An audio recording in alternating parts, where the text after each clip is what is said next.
Good evening all, and welcome. I just want to say thank you to each and every one of you who commented and liked and interacted in the last video I released.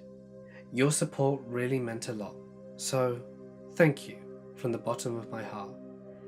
Lastly, today, well, because it's 1 AM now, or tomorrow if you're in the States, is my wife's birthday, the 15th of January. So, if you could, and you'd like to, feel free to wish her a happy birthday. I'm sure that she'll be very pleasantly surprised in tomorrow morning's comment section. Don't worry, I'm going to take her somewhere nice. But anyway, for now guys, I hope you're ready. And be warned, some of these stories are very disturbing, so proceed with caution. It's time to let the darkness take control. Before I begin, I think it's important to give you a little bit of background. I am currently 20 years old, but when these events occurred, I was between 15 and 17. I had never downloaded Tor and used basic software as I'm not very tech savvy. Nor did I really believe in the hype of the deep web. I never found a red room, nor convincing murders.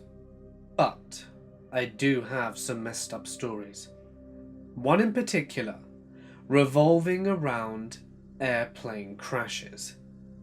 This site had hundreds of black box recordings, and you could listen to them uncensored.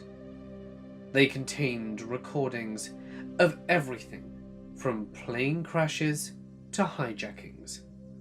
I'm a morbid person, so naturally I listened to a few of them. If you have a weak stomach, I don't suggest ever seeking out this site. You could hear people crying, praying, screaming, in addition to the sounds of crashes and the impacts and gunshots. The worst was a pilot speaking to what sounded like himself during what he communicated to be total engine failure. He was the pilot of a passenger plane carrying 4 families out of China. There are small descriptions of the planes and pilots and what happened under each audio file. In it, you could hear him praying, the controls making frantic sounds, and his frantic, panicked voice slowly receded to a ghost relative of acceptance.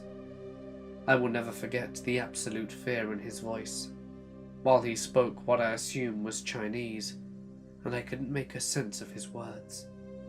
His tone told me exactly what he was doing.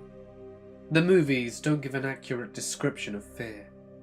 They don't convey the helplessness of a human trapped in a flying tin can in the sky as it falls back to land.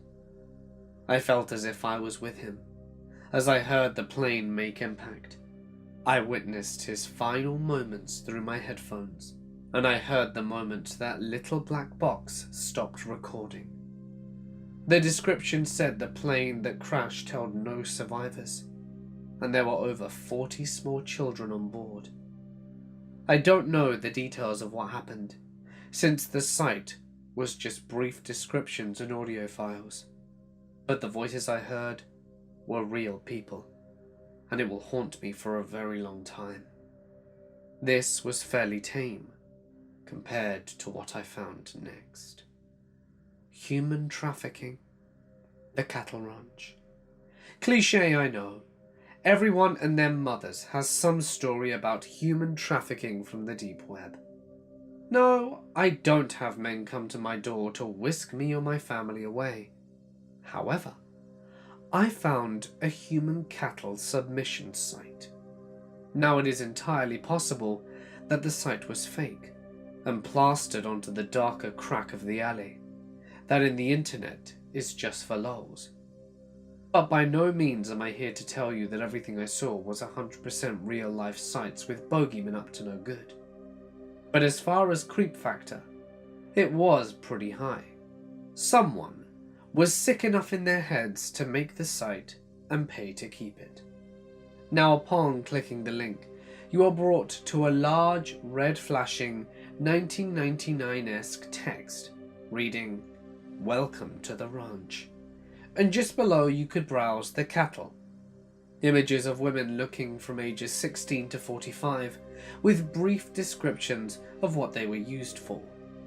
They only had their first names displayed, and besides the name was voluntary or involuntary. The descriptions were volatile, explaining that specific women were used for breeding and meat or play. The meat was to be pre-cut to your specifications, packaged discreetly, and mailed to you within 2 business days. Those determined for breeding were given ages, how many children they had had thus far, and brief stories on their life before the ranch. The descriptions even went so far to say who gave them to the ranch, if they were listed as involuntary. Many were donated by husbands, boyfriends, and families looking for money, revenge, or some other unexplained reason. And lastly, those given up for play. I have a strong stomach, but the descriptions of this made me retch a bit. These people were to be sent to the ranch to learn how to be pets. These women had no available names. All of them were marked as involuntary, and each had a description of what the donor wanted done to them. Graphic descriptions of sexual assault, physical tortures, and amputations. When the women eventually died, the page listed what they would be expect to be done with the corpses. It didn't end there. At the very bottom of the page was a link to a PDF file that could be printed and mailed or submitted online. The form was for donation of cattle. On it, you could list why the person was there, the basic health of the person, voluntary or involuntary, and who you were to the person, and additional notes if you had any. The owner of the page proudly left his or her own note that all cattle was discreet and they dealt primarily using Bitcoin and PayPal. Refunds were prohibited, and ended on a cheerful note of "enjoy your meal." I don't know the validity of the site, but it made for an interesting find. This adventure led to the contemporary death of my old Dell dinosaur. It was about a cannibal cult. This is my final entry. I don't know if this cult is exactly cannibalistic, but they alluded to it. I got interested in a creepypasta story called useless.avi.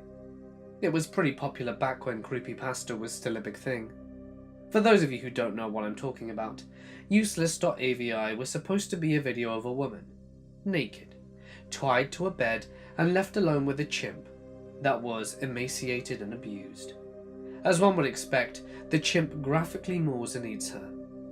The video cuts to a naked man in a mask licking a toilet, and then blackness. The video cuts. I had heard a lot of rumors about the video and decided to look into it. Being in high school and working part-time, I had a lot of free time over breaks.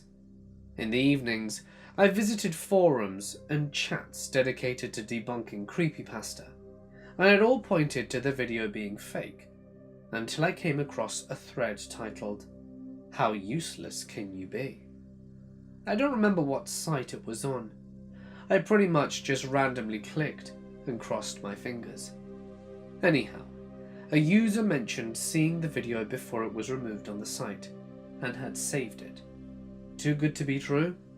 Yeah, it was a hoax account, but it luckily prompted an active member of this cult to post, and post he did.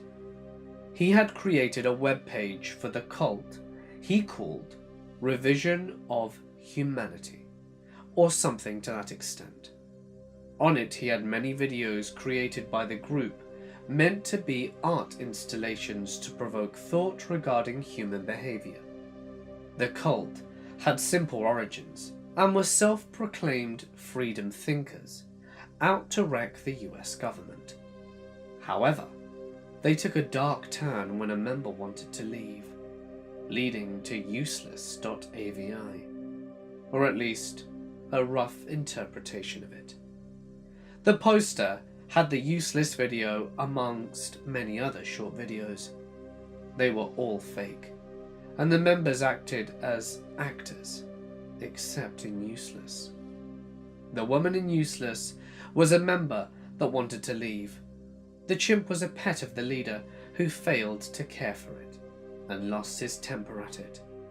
The woman was truly killed in the video, and it was graphic, although extremely grainy.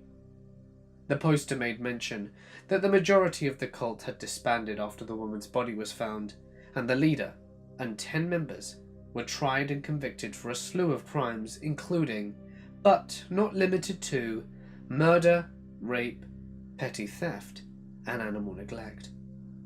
The poster went on to say that he wanted to recreate the cult, and left on a message board that if you do not understand, then you are part of the problem. Terminate yourself for salvation of the masses.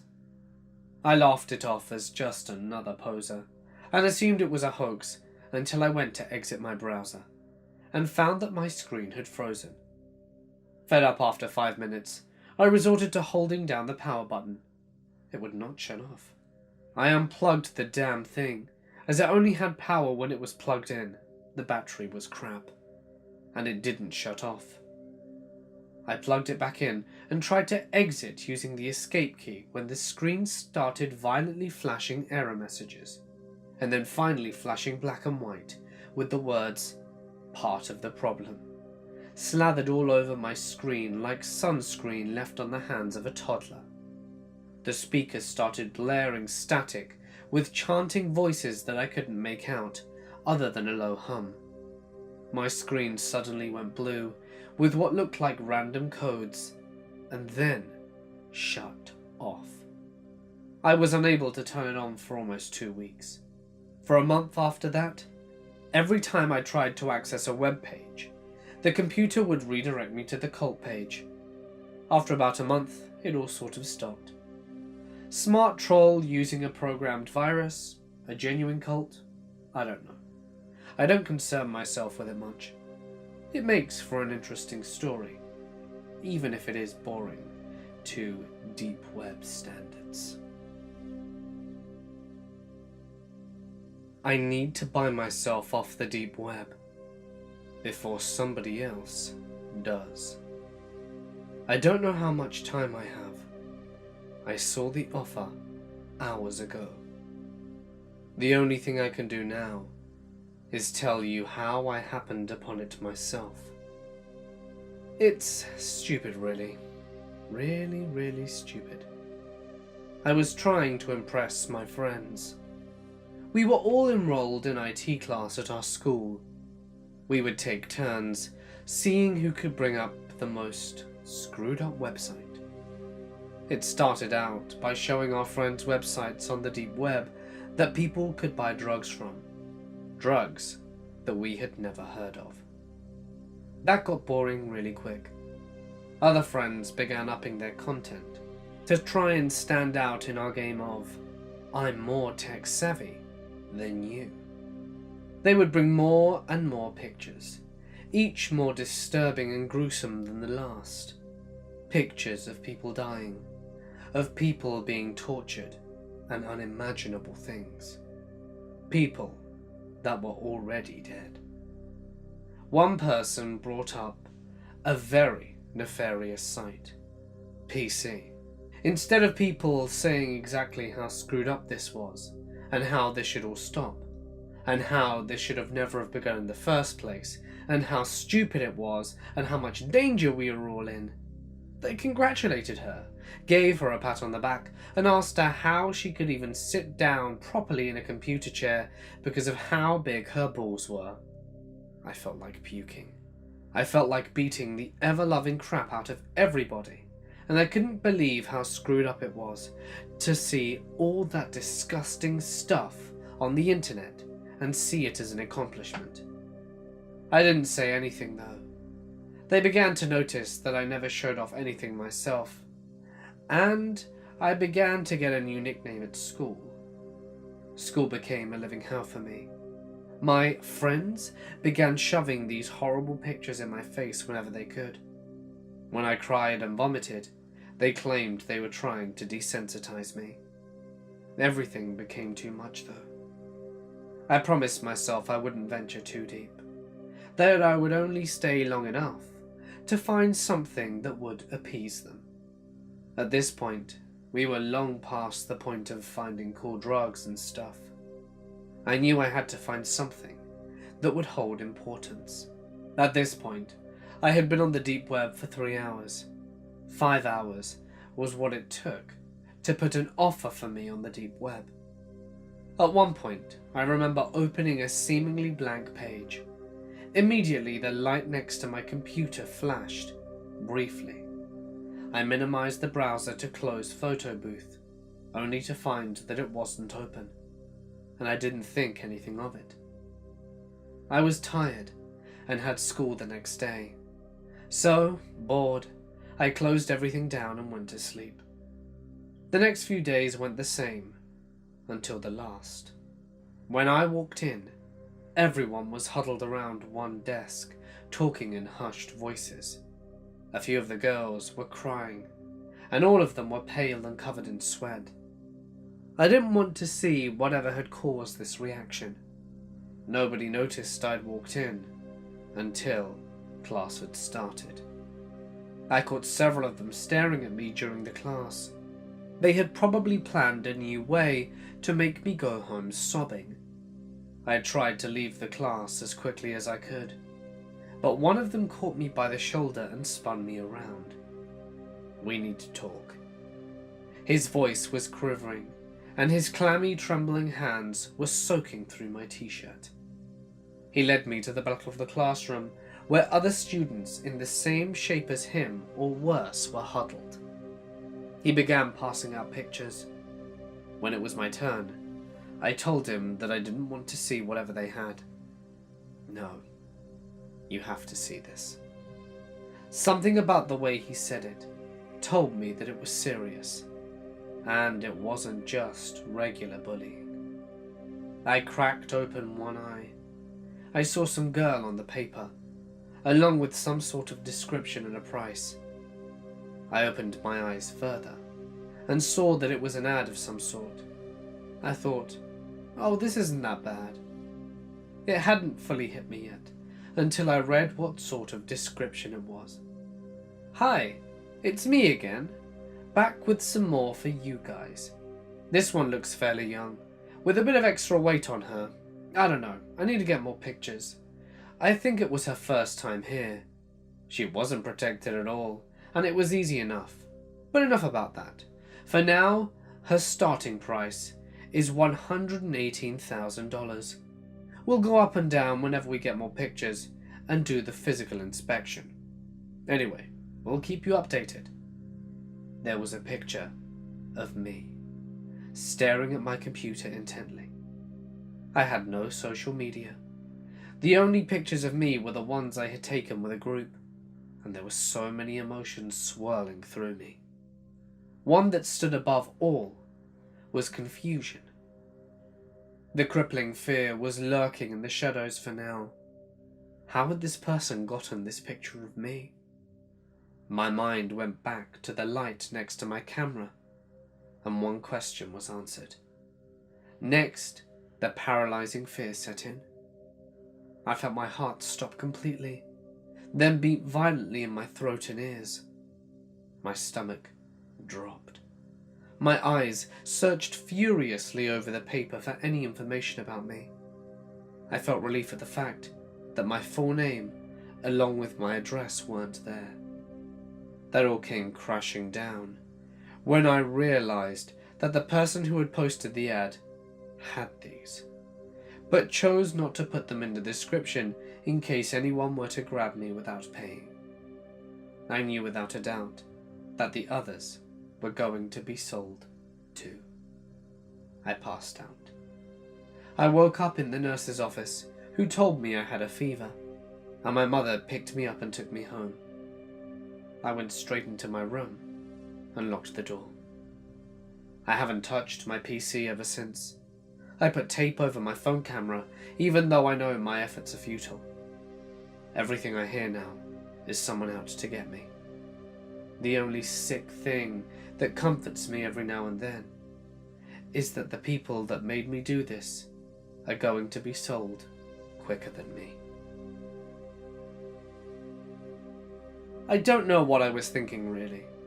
I had been drinking with friends and got home drunk. I decided to open Tor, and one link led to another. I ended up on a marketplace website that was selling all sorts of shady stuff. I could buy my own weight in cocaine if I saw fit, and had the money. Though something else caught my interest. A posting said, "Mystery box, made to order, $2.50. I read the description, which listed what it could contain. A brand new iPad. That was it. That was the thing that made me send the $250 worth of Bitcoin to some random guy in some random place on the internet. I had vague memories of sloppy messagings to the seller, and I really wanted that iPad. Oh God, I remember sending them an extra $50 to sweeten the deal. What a moron. When I woke, my head hurt. I had a full-blown migraine. It wasn't until I had breakfast, showered, and opened my laptop that I remembered. My heart sunk. I didn't have money to waste on shit like that. But I did. I clicked the button to message the seller to tell them I changed my mind, but nothing happened. I refreshed the page, and as you can imagine, the listing wasn't found. Now, I didn't think myself to be an idiot. I wouldn't fall for some 411 scams. I know no Nigerian prince wants to send me money. But drunk me? He's a bit questionable. I checked my Bitcoin account to see it tell me that I was out of untraceable money. I swear I had at least $750 in there. If you take the exchange rate of the day, with the way it fluctuates, it may have been only $300. I was depressed for the rest of the day. I promised myself I wouldn't do anything like that again. But then drunk me is a real, well, you know. Weeks passed, and I completely forgot about it, to be honest. And I didn't want to remember how stupid I had been. Today, though, I did remember. I walked downstairs to see a large brown box on the kitchen table, addressed to me. My dad must have received it from the mailman when he was getting ready for work. I stared at it, shocked to see that it had actually arrived. I picked it up. The weight was lopsided, but it was heavy. That was a good sign. At least it wasn't filled with packaging chips. I pulled off the tape and opened it up to reveal a lot of packaging chips, and I chuckled to myself before plunging my hand in. I pulled out an anonymous red sweater. I held it to my face. It smelt of perfume. It was used. I was slightly disgusted, but what did I expect from the dark web? I placed it on the table next to me. The next item was a set of keys. I examined them and wondered why on earth that was part of this parcel. It was literally like the guy just shoved some random things into a box and sent it. I was beginning to feel ripped off. I placed my hand in again and pulled out a small bag with a note attached. I knew what it was before I read it, and I was excited. A little thing to make the time pass more calmly, written in Sharpie. It was a good amount of weed.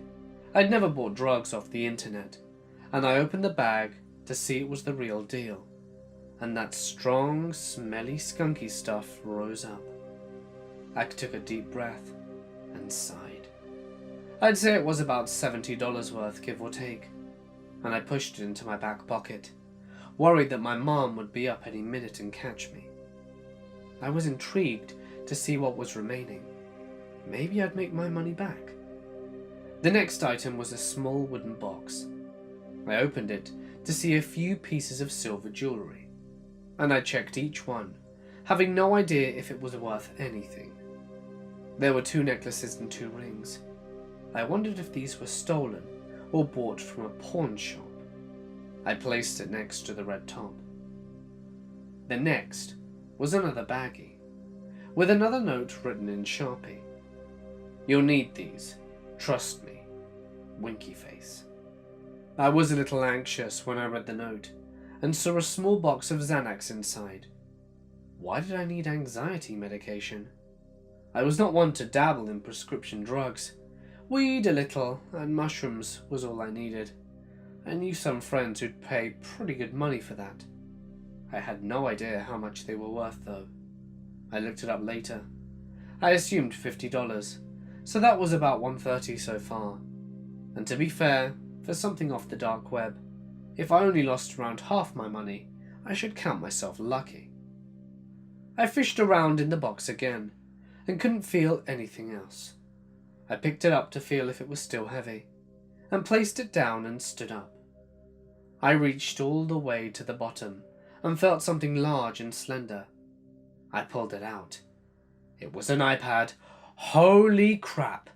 Jackpot! It was slightly scratched, but it wasn't first generation. It was light and thin, and it was at least an Air. I was stoked. It was at that point that my mother popped her head around the corner. "Hey honey, did you get a package?" "Yeah," I said, suddenly aware I could smell the weed in my back pocket. "Hey, you found my sweater," she said, delighted. "Where was it?" Was all I mustered. She picked it up, and unconsciously the keys too. She walked away. I sighed, worried she'd smelled the drugs. "What's that?" she said, turning. "I'm holding it for a friend," I said without thinking. "What?" she said, not paying attention. "What's my jewellery box doing down here?" I stared at my mum, slack-jawed. She picked it up and opened it, studying if anything was missing. "Well, answer me," she demanded. "It was in the package," I said honestly. "Don't bullshit me. Were you going to sell this?" "No, I promise. Just wait until your dad gets home." "Jesus, Darren. I swear, this is not your stuff. It was in my package. I bought it off the net." "You expect me to believe you bought my exact top and jewellery box off the internet? Why in God's blazes would you do that?" "It was a mystery box. It could have contained anything." "You come up with such garbage sometimes. I think it's best you go to your room." "I'm 17, I said. "When you're under our roof, it's our rules." I picked up the iPad and went upstairs. I laid on my bed and turned the device on. I was surprised to see it still had power. A few non-standard apps appeared on the desktop as I swiped to unlock. Nothing of interest though. I checked the email program to see that it was blank. I was worried it was stolen. I knew I couldn't keep it if there were any personal data there. I checked the Photos app. There were about a dozen. I tapped the first. It was a low-light shot of a street. Could have been anywhere. I swiped the next, and it was the front of a house. The light was on in the front room, but in the low light, it overexposed the shot and made it hard to see any detail. The next was the side of a house. The horizontal white wood sliding looked slightly similar to ours. The next was of what appeared to be a rear door. Then one of a kitchen. I did a double take. The place looked identical to ours. Then one of the living room. The TV bright, and hiding the faces of the people who sat on the couch and chair. Then one of the stairs. The brown waxed wood of the floor was uncanny, and my heart thumped in my chest. Then one of the landing. There was no coincidence. This was our house. The family portrait that hung on the far side wall, even in the low light, was obviously ours. I panicked and didn't want to swipe again, but I did. My mother asleep on the bed, the bed covers pulled. The next view, the covers being pulled apart gently. My mother pulled her legs from the sudden cool air. The cupboard open, a black gloved hand reaching out and searching, the hand holding a red sweater. A dark photo with lines of light obscuring the view. Another dark photo. This time the exposure was better, and I could see it from the inside of the cupboard. My dad was in the room. Then next, my dad is in bed next to my mother. Then one of the bed with my parents asleep. I swiped again and saw the covers pulled back. Whoever was doing this wanted to be caught. I was sure of it. After that, in the hallway again, the black-gloved hand was holding the jewellery box outstretched. Only one photo remained, and it was above a bed with someone sleeping below. It was me. My blood ran ice cold. I threw the iPad to the floor and heard it cracking against the side of my desk. I leaped up and saw the screen stare back at me with a rainbow mosaic of broken LCD and glass. What was I going to tell my parents? They'd never believe me. I'd pulled the bag of pills out of my back pocket and read the note again. You'll need these. Trust me. I turned it over to read a date. 21/07/2018. It must have been when the package was sent. I read it again and realized that it was tomorrow. Saturday. What does that mean? I have to warn my parents. If you don't hear back from me, call the authorities. I fear the worst. Have you ever found yourself in a position where you found yourself questioning everything you once believed to be true? Perhaps it was something political or religious. Or maybe you found out someone close to you was not as trustworthy or morally upstanding as you once thought. Maybe someone you loved turned out to be a monster. When I was in high school, my father started what he referred to as project in our basement. He insisted that it was strictly for business, and he wanted everything down there to be kept strictly confidential. The basement would be off limits to everyone but himself. He even went so far as to having the basement walls soundproofed. I admit I found it strange that his job would demand such secrecy from him, but otherwise, I didn't give it any thought. Some of my friends at my high school were into all kinds of kinky videos or shock videos, like 2 girls, 1 cup. So it wasn't uncommon for them to spend time on obscure websites. I had never heard of these, but I spent very little time on the internet myself, typically just to look up NFL or NBA highlights. One particular day, we were sitting at the lunch table, and my friends were talking about the usual bizarre stuff that they were into, describing it in disgusting detail. I was never interested, so I barely paid much attention. Then one of the guys, Kevin, began talking about something he described as the dark web, and what he described made all that stuff that he talked about before tame in comparison. Hitman sites, videos of animal cruelty and mutilation and torture. He even saw links to CP, although he denied clicking them. Kevin invited us all for a sleepover, at which he would show us some of the things he was talking about. We all agreed to come over, as he was navigating us through the dark web. I saw that he wasn't exaggerating anything. Every single horrific thing he described was present. He stumbled across a random untitled video link. What do you think? Should we watch? Everyone answered enthusiastically in the positive, although I was indifferent. With that, he clicked the link. The screen then changed to a very dark room, and for about 30 seconds, all we could hear would be the sound of heavy breathing. Finally, a small beam of light appeared, apparently from a flashlight, illuminating some guy wearing a strange mask, a top hat, and a suit and a cape. His voice was deeply distorted, so we couldn't recognize it. "Good evening, and thank you for joining us. You may call me Hawkins, and boy, do I have a show for you," he said with tremendous enthusiasm. "Tonight, we have ourselves a trio of victims," and with that, the rest of the screen became illuminated. The room that they were in was small and cramped, and the walls were painted red. On the back wall, 2 women were locked up in wall-mounted cuffs. They were both completely nude, one of them overweight, and the other very fit.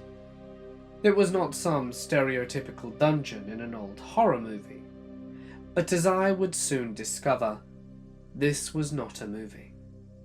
Hawkins approached one of the female prisoners. "Oh, you are one ugly thing. Things like you don't deserve to share this world with the pretty ones." He glanced over to the other woman, who was easily the more attractive one. "Am I right?" he said to her. She said nothing. "I have something special planned for you, but for now we deal with the ugly one." I stood there near my friends, worrying incessantly about what the man had on his mind. "Garden shears," I heard Hawkins say. With that, a second pair of hands appeared from our screen and handed the man a pair of garden shears. He slowly crept up to the woman. "A pity. If only you were better looking. I might not have to do this." Without warning, he opened the shears and sliced off both of the woman's breasts, leading to a deafening scream from her and shocking gasps from me and my friends, one of whom began to vomit. Hawkins then went down to the woman's feet and tried to cut them off, but found it difficult as she had very thick ankles. "No matter. Chainsaw."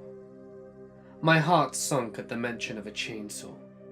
I heard him rev up the thing and slowly cut into the woman's ankles once again, leading to a more prolonged screaming and tears streaming down her face. Hawkins' mask and costume became splattered in her blood, and after slicing off both of her ankles, he began cutting into her abdomen, leading to all sorts of blood and guts spewing all over the place. At that point, one of my friends passed out from the shock. "I'll leave you to bleed to death. But as for you," he said, moving towards the second woman. "Whip," Hawkins said to his unseen assistant. He received the whip and walked up to the woman and proceeded to give her a number of brutal lashings.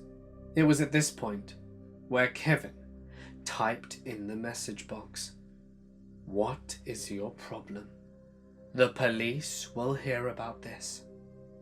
Hawkins was about to unzip his pants when the assistant spoke up.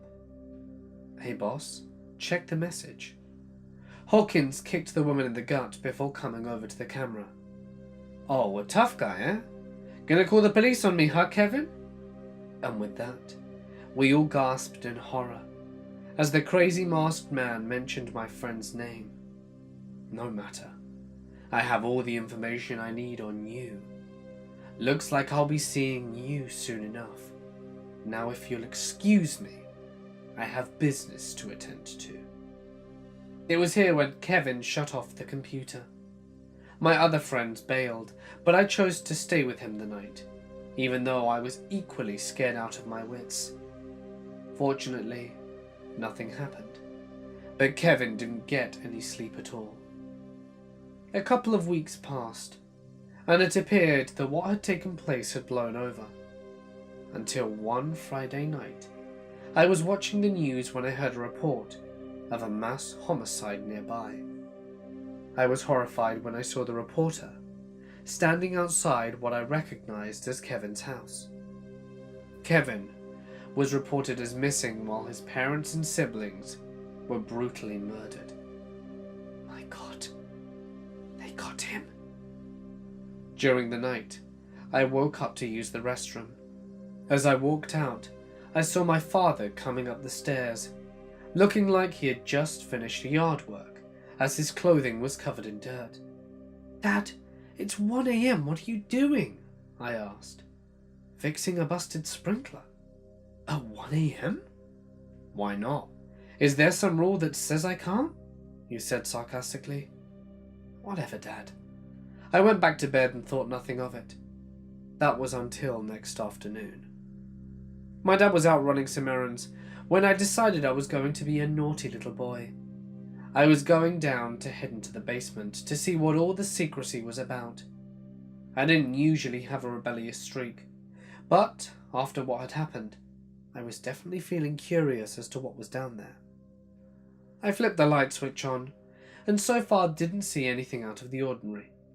It didn't really look any different from the last time I saw it.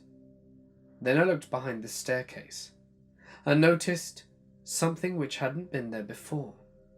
A door. My curiosity got the better of me. I opened the door and a light turned on automatically. What I saw caused me to freeze in terror. The door led to a room with red painted walls and wall-mounted cufflinks, just like the ones in the awful live stream weeks earlier.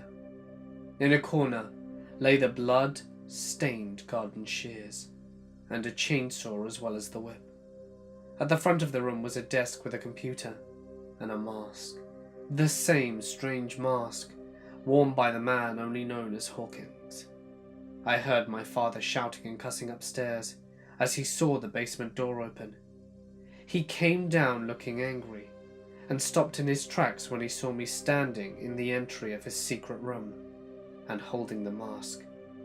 His expression changed from anger to shock as we stared at each other for the longest time. My father was arrested later that day. He had soundproofed the walls to prevent any possibility of anyone's screamings from being overheard by anyone in the house. Also, my friend Kevin and those two women were buried in our backyard, their bodies thoroughly dismembered and laid on top of one another. That would explain my father's late-night yard work. I can't believe the man who raised me turned out to be such a vile monster. I always believed him to be a very principled and honourable man, but that is no longer the case. And now I am left to wonder whether or not he passed some kind of bad seed to me, and whether I will too one day snap and become the same kind of monster that he had become. When I was 12, I got into hacking, and I loved it. And I had gotten quite good at it. But my arrogance caused my unbecoming. You see, I was browsing some forum, and I came across something labelled as the dark web. I was overcome with curiosity, so I clicked on it. The post provided everything from what it was to how to access it. I, arrogant enough to think I wouldn't get caught, proceeded to download Tor browser with no extra precautions and started browsing. All of a sudden, my laptop crashed and froze, and I got hundreds of pop-up warnings informing me I had a virus. Then it shut off. I stared in awe as it turned back on, only with a green light turned on where my camera was. Someone was watching. I got an anonymous message on Skype that read, "You made the biggest mistake of your life." "Who are you?" I responded while panicking and covering my camera with my thumb. "Your new friend." and with that the chat just suddenly disappeared. I formatted my laptop and made sure there was no remaining malware or viruses, and had a quiet couple of days after that, and was pretty relieved I thought I had defeated him. But sadly, I would come to know that wasn't the case. A week later, I was getting dressed in my room and was completely naked when I got a text on my phone that had no caller ID. It said, "Come closer." Who is this? The text didn't faze me yet though. I thought it was a wrong number, or one of my friends prank calling me. Come closer. Closer to what? I wasn't sure what my friend was messaging me at this point. To the camera. Huh? What camera? Okay, which one of you a-holes did this? I was confused, but I had told my friends about the incident a couple of days ago, so other than the anxiety growing within me, I was consciously trying to convince myself it was a prank. Laptop. I walked over to my laptop still naked and saw the light of the camera wasn't on. I know you're either Joey or Zach. I put down my phone and got dressed, and my phone started vibrating uncontrollably. I'd received 16 pictures of me, all naked. I screamed and ended up breaking my phone screen from the impact. I went off the grid completely. No social media or internet. That was it. Especially mortifying for a 12-year-old girl. When I got back on later, I had no issues or warning signs and was relieved until almost 4 years later. I had gotten a new laptop and I was at my boyfriend's house. We were studying together when it turned into a makeout session. I heard my laptop ding many times and had gotten annoyed and turned around to see what it was. I guess I must have looked like a ghost, because my boyfriend started panicking and shaking me. It was him. He's back. Or maybe he never left. I started rewinding of all the times I've been undressing with my laptop on, every time I've shared something private during a Skype call, and I started having a panic attack. His message read, "Don't forget to use protection," as if I couldn't smell the irony in that. He then continued to harass me for the next 2 years, but it's been quiet for a year now. Until about 4 hours ago, I got a text that read, "Let me in." And then I heard a knock on my door. The door was locked and deadbolted, so there's no way I'm leaving my apartment. I'm safe in here. I called the police 3 hours ago and no one's shown up. I called again half-hour ago. Nothing. I called my boyfriend an hour ago and he said he's on his way, but now he's just not answering his phone. Update. My boyfriend came over 5 minutes ago, and when he saw me breaking down crying, he swore up and down he didn't get a call from me. And we went to the police station together, and there was no record of my call. I don't know what to think. I don't know what to do. I have a story from the true dark net. Tor and protocols like it are an anonymity and plausible deniability source. Actual dark nets are kept well and truly hidden, and cannot be found by any means available to the average channeler. Trust me. Just one example, out of maybe 4 or 5 that I have personally experienced with. Do take special note that this involves a great deal of luck. A friend of mine works at a small car insurance broker's office and asked me to fix a problem with his computer not recognizing the office scanner on his network. This is not related, just how I ended up there. I brought my laptop and I noticed a WEP wireless net with high signal strength. Out of curiosity, I turn on a sniffer to pick up the password while I enter the scanner. A few hours later, I'm leaving when I remember the sniffer. I got the password, connected, and poked around. So it's a basic home network, one system online with internet access.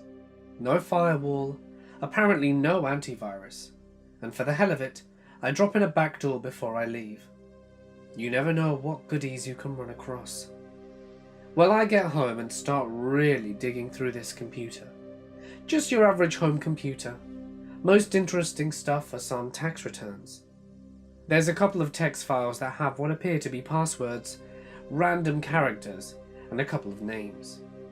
Not much interesting, so I put my worm in it and leave it for maybe future use. Weeks later, I'm arranging some proxies for a few of my bots when I realize that there are 4 new bots I hadn't set up myself. What I figured later is that the owner of that WEP machine, my friend's boss, had taken a file from it on a floppy, which my worm happily infected, which then spread to a few more machines he used. This is where the interesting stuff began. 2 of those machines had internet access, of course, but they had apparently never been used to actually access the internet. They both ran Windows 98, completely unpatched. They apparently had internet access only because they were physically networked with other machines that were used for internet access. Each one of these machines had about 3 terabytes of storage. Mostly appeared empty, but was actually packed nearly full of encrypted bytes. The stuff that was easily viewable included huge amounts of personal information, including SSNs and tax IDs, names, addresses, and lists of families, friends, sometimes pets, and sometimes a lot of detail, such as vehicles, clothing, height, weight, recent medical issues, and huge amounts of information. Not every listing had all of it. Some were just names, and what they all had were dates. I couldn't make much sense of it, but what I could make sense of were the bank accounts. Thousands, probably hundreds of thousands of numbers, instructions, safety deposit boxes, all over the world. South Africa, Russia, Brazil, everywhere. Nothing but the basic identifying information and another date, no note of what they might be. As I was picking through one of the 2 machines, I noticed a file being written. I figured someone was on the computer at that moment, but the only command events were coming from my worm. Nobody was using a mouse or keyboard, so then I figured it was an automated system process, and I watched what it was doing for a minute. Then I realized the computer was communicating on another network that wasn't a protocol I recognized. Because I knew when it started writing and when it stopped, I was able to transcribe the entire file, which was about 78 megs. I assumed it was one file and not a chunk of something else, and I was right. It was still encrypted, but it turned out to be fairly simple. Since it was one file, I had a few educated guesses about what a file size it was, and my first was right. It was a movie, MPEG format. The title was just random string. The video itself was an overhead view of 3 men sitting at a table. In the entire 15 minutes of the video, only one spoke. It sounded like gibberish. I figured it was code or he was nuts. He said things like, broken banana, stung red boot. He would pause and then say another strange sentence, and kept on going for about 10 minutes. The other 2 just watched him. One was drinking what I assumed was coffee. Finally, he leaned back and asked if they would leave his daughter alone. The guy drinking the coffee just shook his head quickly, and the talker started crying, really crying, hard.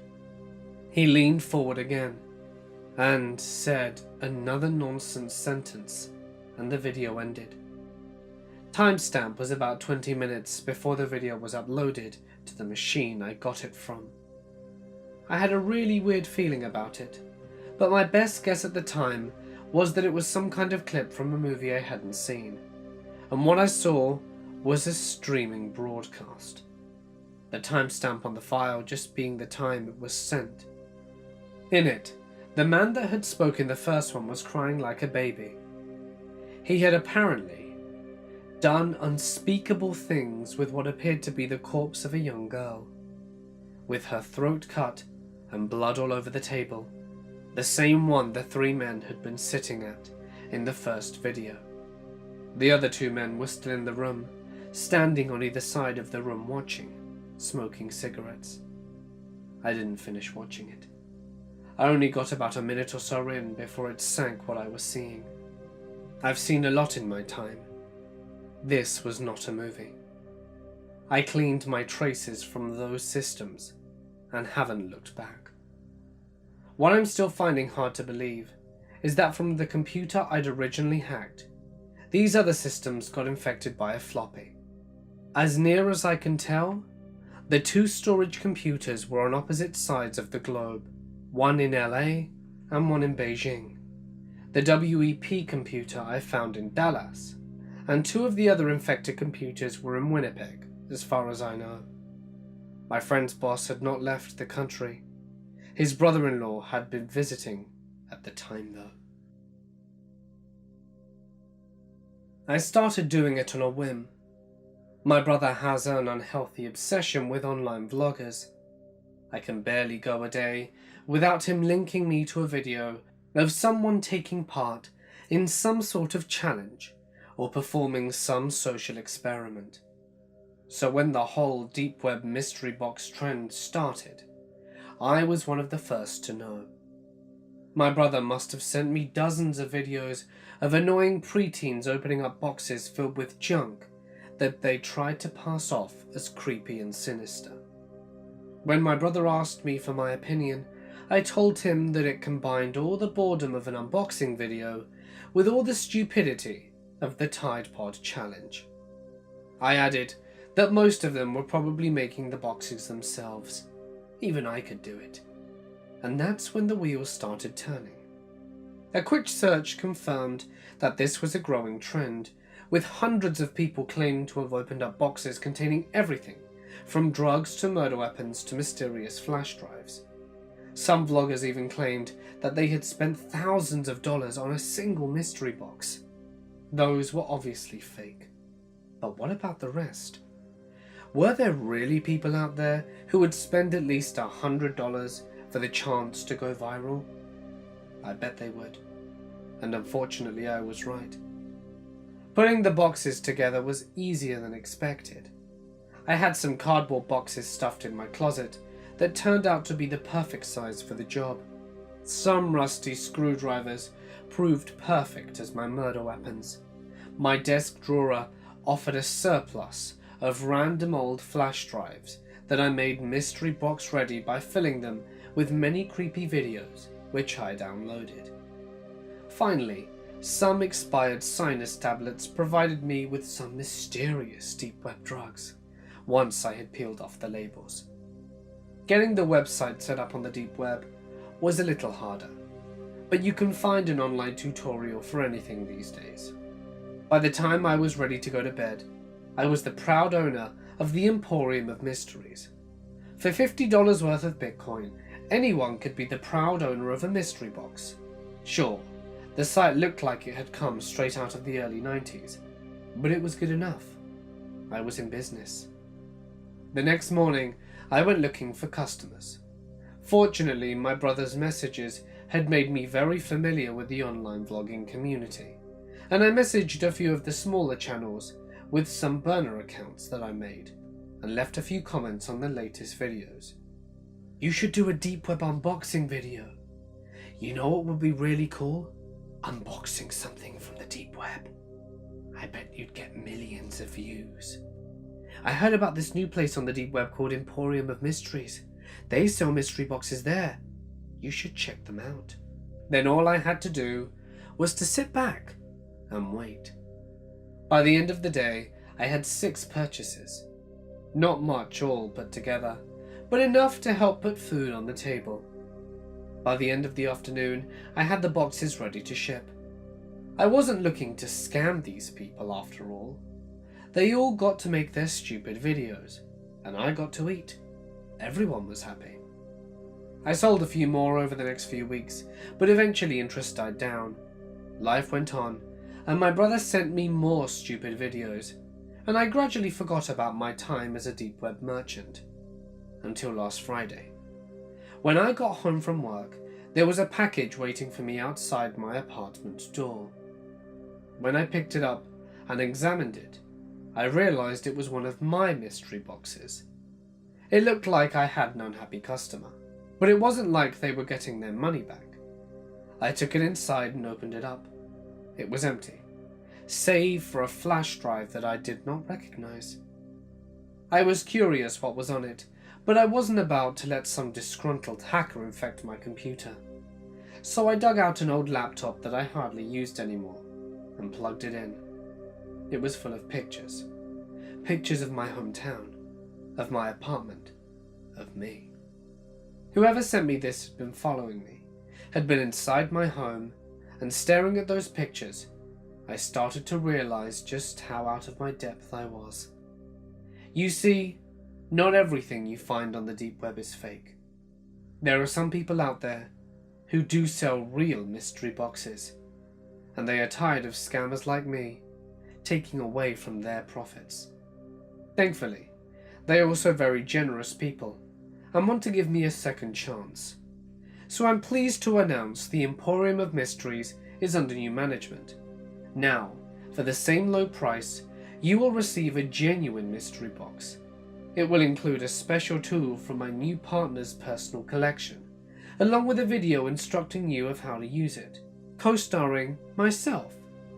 The body part or organ extracted during the video will also be included as a special memento. Supplies are limited, so search us on the deep web as soon as possible. We look forward to your business. The dark web ruined my life.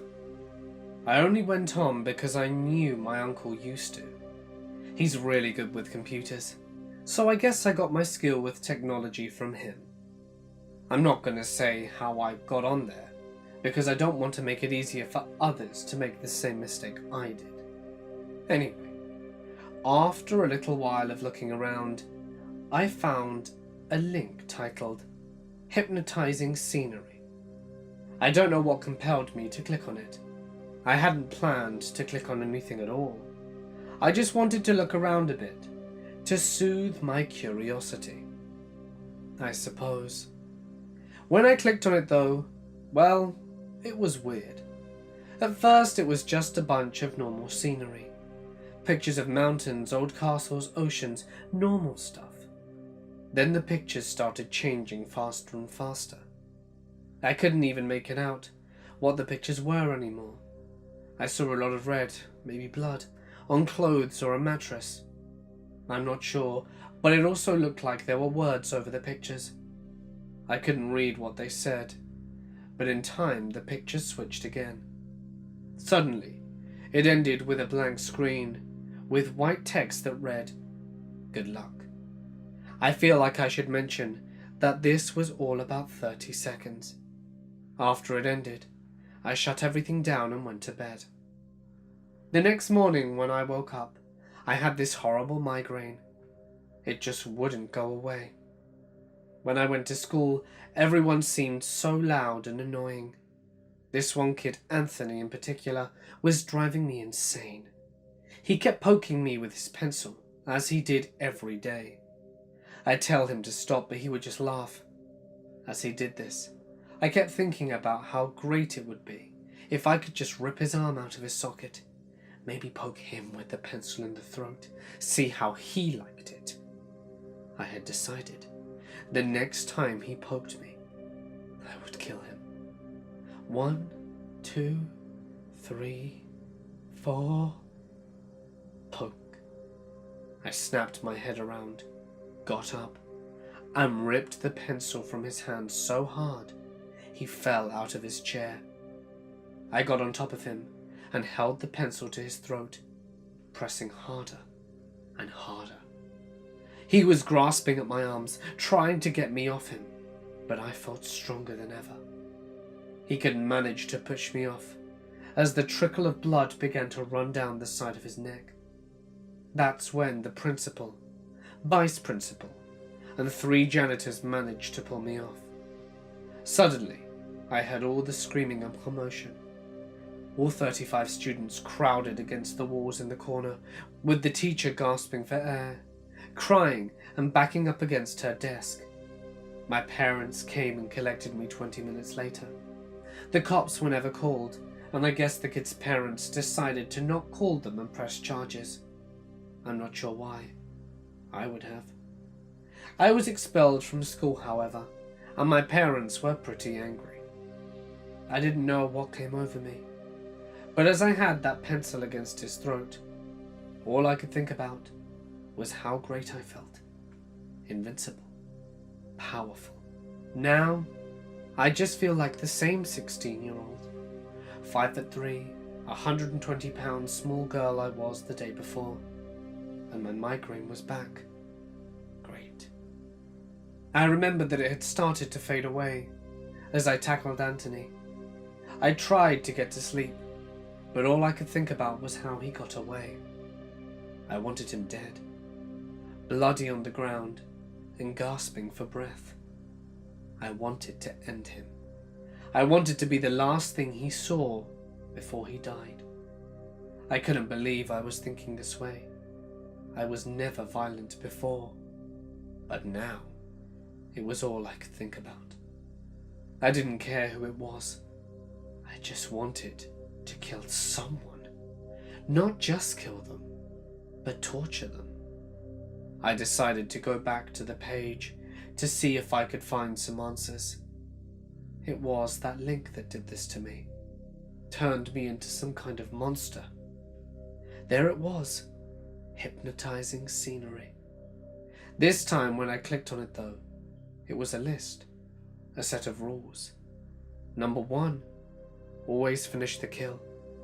If you don't, the migraine will worsen quickly and you'll be dead in 4 months. Number 2, take it slow. Don't finish it off too soon, or the migraine will return faster. Number 3, don't be stupid. Don't get caught. And number 4, leave the mark. Something for them to remember me. A small J carved into their forehead. Number 5, you are my creation. I have made you to continue my legacy. Don't fight it. It's not worth it. I'm now 26 years old and have killed a countless number of people. Anthony was my first official kill, only 3 months after the incident, when I couldn't handle the migraines anymore. I don't think that I'm me anymore. My creator will probably see this and might end me, but I wanted to write this as a warning before the monster takes over again. Don't go on the dark web. It isn't worth it. I work for a huge company that helps bring down bad websites on the web. I cannot reveal the name here, but I have been doing this for many years now. A few years ago, I discovered a group of red rooms called the 5 True Red Rooms on the deep web. Now, don't go lurking around trying to find them because you won't. A true red room cannot be accessed through Tor. If you try, you will just set yourself up for getting a shitty virus on your computer. I have been told that they are scams, but rest assured, a few of them are not. It is very hard for an individual who doesn't understand the concept of the 5 true red rooms to try and break in. Let's just say you have to know someone that runs one of them. It cannot be accessed through Tor. You have to know or be lucky enough to get a passcode to be let in. You have to be proven trustworthy. In this case, I gained the trust of someone who helped moderate one. The true red rooms are a series of 5 rooms, sort of like doors. If you can gain access to the first red room, you pay Bitcoin and show that you are serious, and you may get permission to access the second room, and so on. What's in these evil live streams? I'll tell you. Here's the first true red room. I clicked on the first screen. A black box appeared asking for my passcode. I typed it in. It was 4 numbers and a dash in my username. and was giving me access to the site. Permission granted, it said. I was in. I thought it was too easy. On the first page were a bunch of black video boxes with titles. Some of them were videos titled "Watch Me Scare Kara" or "Tiffany Gets Spooked." I clicked on the "Watch Me Scare Kara" first. A man with what seemed to be a cell phone camera is pointing it towards the front door. He is inside a home.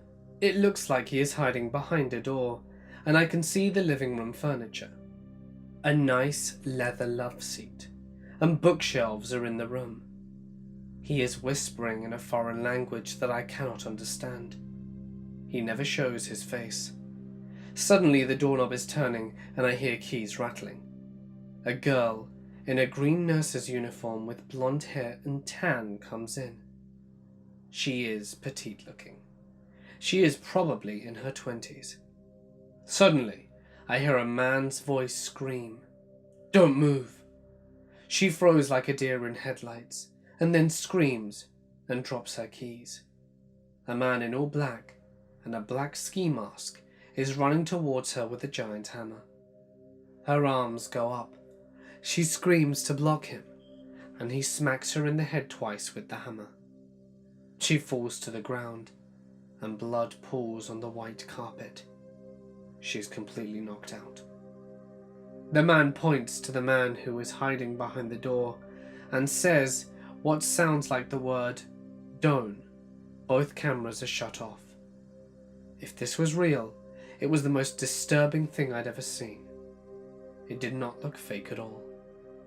I didn't know what happened next. I could only imagine. I didn't even want to click on the second video, but I did. The next video is called "Tiffany Gets Spooked." It was even worse. This time the camera zoomed in on what looked to be a park. A woman with brown hair and blue jogging suit is running laps around a track. The foreign-sounding guy is sitting in what appears to be his car, and I can see the cracked windshield. He is wearing black gloves, but never shows his face. He is laughing and talking a little, and the girl is still jogging. I wanted to yell for the poor girl to run away and to get out of the park, and I realized there was nothing I could do. She wouldn't be able to hear me. Suddenly the camera shuts off. I think the video's over, but I was wrong. Very wrong. The video comes back on what looks like night vision. It is green and a little choppy. I can see what looks like a bunch of pine trees around. Then I see what the camera is focusing on. A girl is in what looks like a trunk, and she is trying to scream. Her legs and arms are tied and bound, and her mouth has a gag in it. It looks like the same girl from earlier in the blue jogging suit. She is barefoot. I can only see the black gloves and a hairy-looking arm. It looks like the same guy from the earlier video. He is in all black and is gently brushing her black hair, and the man holding the camera is telling her to calm down in English. She is crying. Then he begins to pull her body out the trunk. Thunk! He bumps her head by accident on the trunk lid. I feel relieved, thinking it's all a joke, and that she will be okay. Suddenly I feel sickened. I can't believe what they're about to do. The man in black with the ski mask lays her on the ground, and she gives up crying and starts screaming. The camera zooms in on her face. The lights go out on her, and all I can see is darkness. The poor girl has lost all hope. I want to cry, and I fight back tears. They began to tie her wrists to the bumper of the car. The cameraman is still there holding the camera. The other man gets the car. I hear the engine roar. They were going to drag her behind it. And with that, the video cuts off. It's not a very debatable topic when people say that the internet has infiltrated practically every aspect of human life. The internet is everywhere, zooming around us, passing through us, teaching us, and more interestingly enough, changing us as beings. Astral projection has been a part of human culture and mythology ever since humans first began living on planet Earth. Different ancient cultures have drawn different pictures of aliens and UFOs on cave walls and all over the planet, independent of each other's stories and myths. Recent developments in certain areas of fringe science tell us that it's possible that alien abductions and astral projection are inseparable experiences. That alien abduction is only possible through an altered state of consciousness, like astral projection. Although most people nowadays, due to the internet, know at least something about what astral projection is, it is still clouded within myth and confusion. How have humans from indigenous tribes to iPad-addicted first graders experienced this phenomenon without hearing stories of it previously? It is very hard to deny that astral projection is anything less than a very real and natural experience. In 1968, Charles T. Tart did an experiment on a woman who claimed to have an out-of-body experience every night when she slept. Over a period of 4 nights, he conducted this experiment and found that during astral projection sessions, the participant reported leaving her body, floating above her bed, and being able to read a 5-digit number placed overhead out of her sight. The 5-digit number matched the one written down by the psychologist. Although this experiment had been picked apart many times, it is still fairly conclusive based on the results of the experiment that an out-of-body experience could very well be the cause, if ruling out telepathy.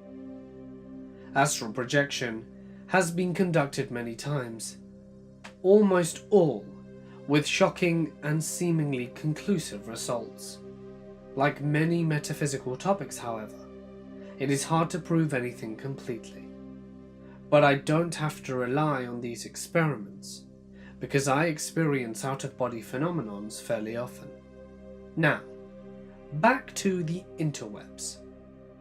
Astral projection is when you lay in your bed and your soul, or astral body, leaves your physical body and is able to explore the world free from physical restraints.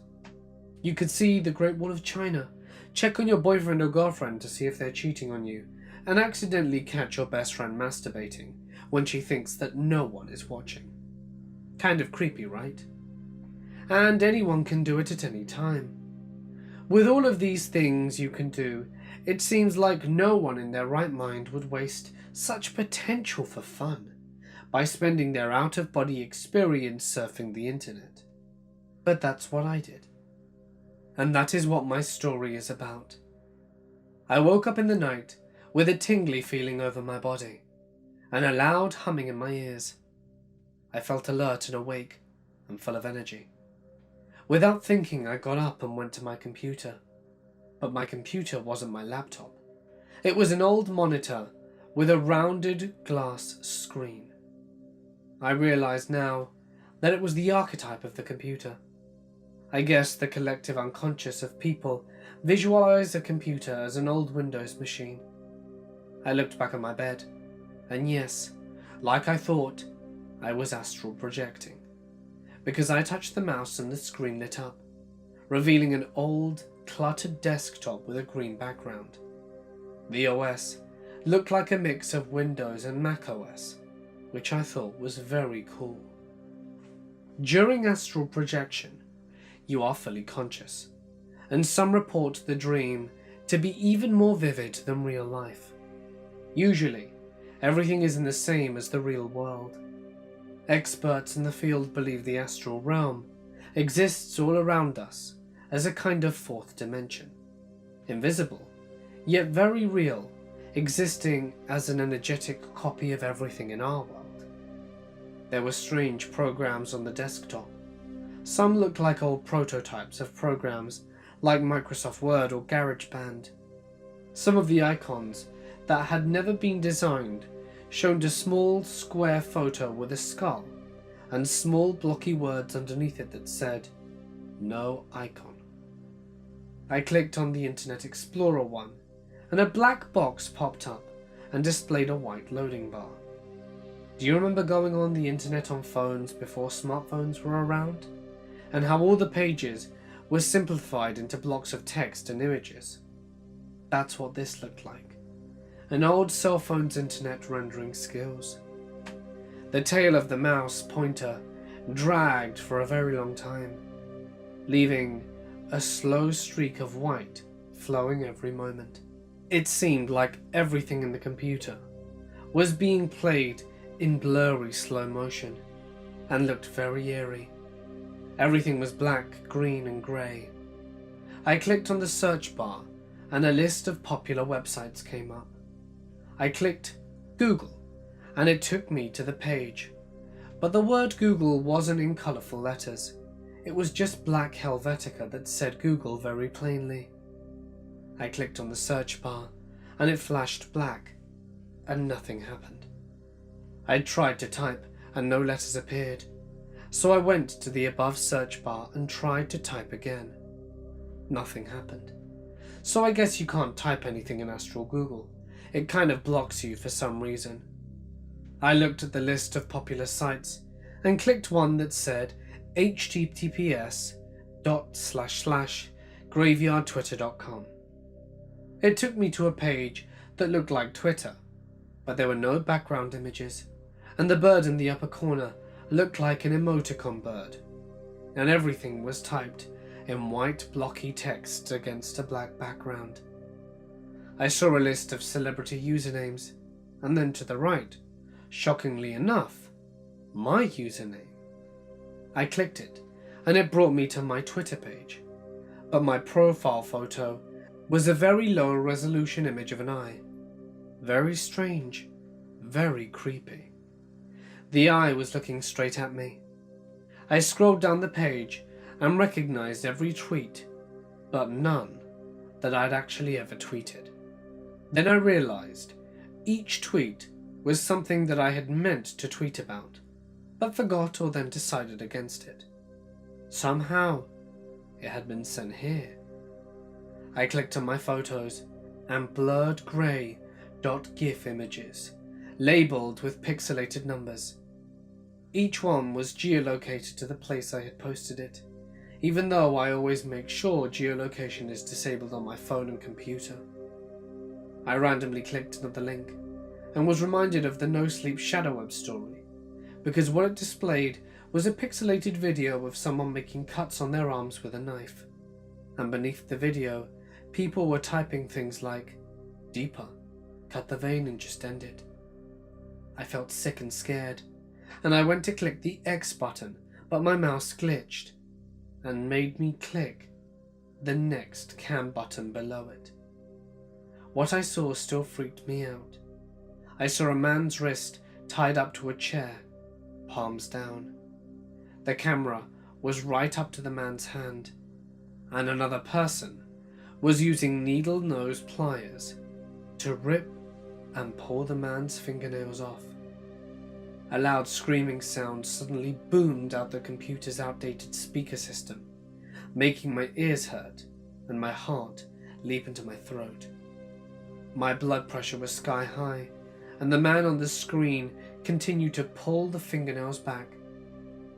What I make of this is that the shadow web, being such a dark place, had made a permanent mark on the internet's archetype and exists there, and freaks who can astral project go to view it in their sleep. I pressed the print screen button and copied it to the paint program and printed it out. I wasn't thinking that this won't actually print. I'm not in the real world. I was thinking that I had to show this to the police. I was too freaked out to think about how logical this was. The printer did its thing, and I went to press the monitor power button to try and wake up from this. but then I saw a folder on the desktop labelled Humanity. Its icon looked different to the others, newer. I clicked on it and found many folders with names. It was almost like it had named everyone ever born.